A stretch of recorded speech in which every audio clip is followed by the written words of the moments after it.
आज दिनांक 15 ऑगस्ट 2026 रोजी जिल्हा परिषद उच्च प्राथमिक शाळा जळकूट, तालुका मालेगाव, जिल्हा नाशिक येथे देशाच्या 80व्या स्वातंत्र्य दिनानिमित्त ध्वजारोहण उत्साहात पार पडले। सकाळी सर्व मुलांनी सवाद्य लेझिमचा ताल धरत गावातून प्रभात फेरी काढण्यात आली।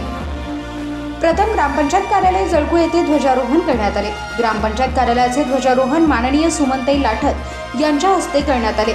तसेच वीर भगतसिंग स्मारकाजवळ ध्वजारोहण शांताताई महारुडिंगर यांच्या हस्ते करण्यात आले। त्यानंतर सर्व गावकरी तसेच विद्यार्थी शालेय प्रांगणात येऊन शालेय इमारतीचे ध्वजारोहण करण्यात आले। माननीय अध्यक्ष श्री प्रवीण काशीनाथ उशिरे, उपाध्यक्ष श्री ज्ञानेश्वर रघुनाथ व सदस्य शाळा व्यवस्थापन समिती जळकू तसेच जोडगे केंद्राचे केंद्रप्रमुख सन्माननीय श्री सुरेश पाटील यांच्या हस्ते ध्वजारोहण करण्यात आले। ध्वजास बालगोपालांनी मिलिटरी ड्रेस परिधान करून ध्वजास परेडद्वारे सलामी दिली। त्यानंतर संगीत कवायतद्वारे ध्वजास सलामी देण्यात आली। तसेच स्वातंत्र्य दिवसाचा योग साधत गावातील काही शिक्षणप्रेमी व्यक्तींनी शाळेस भेटवस्तू दान स्वरूपात दिल्या।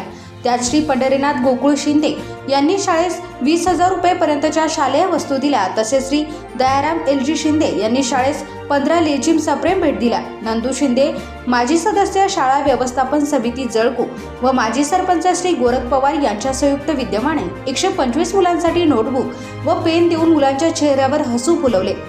कार्यक्रम यशस्वीतेसाठी शाळा व्यवस्थापन समितीचे अध्यक्ष, उपाध्यक्ष व सर्व सदस्य, गावाचे प्रशासक, पोलीस पाटील, शिक्षक श्री किरण पाटील, श्री किरण फुलपगारे, श्रीमती संगीता पाटील, श्रीमती जयश्री देवरे, श्रीमती कुमुदिनी परिहार, श्रीमती सुमिता पाटील, श्रीमती शकुंतला देसले व श्री पंढरीनाथ शेवाळे यांनी कामकाज पाहिले। शेवटी शाळेचे मुख्याध्यापक श्री पंढरीनाथ शेवाळे यांनी उपस्थित सर्व नागरिकांचे आभार मानले आणि स्वातंत्र्य दिनानिमित्त आयोजित कार्यक्रम संपला असे जाहीर केले।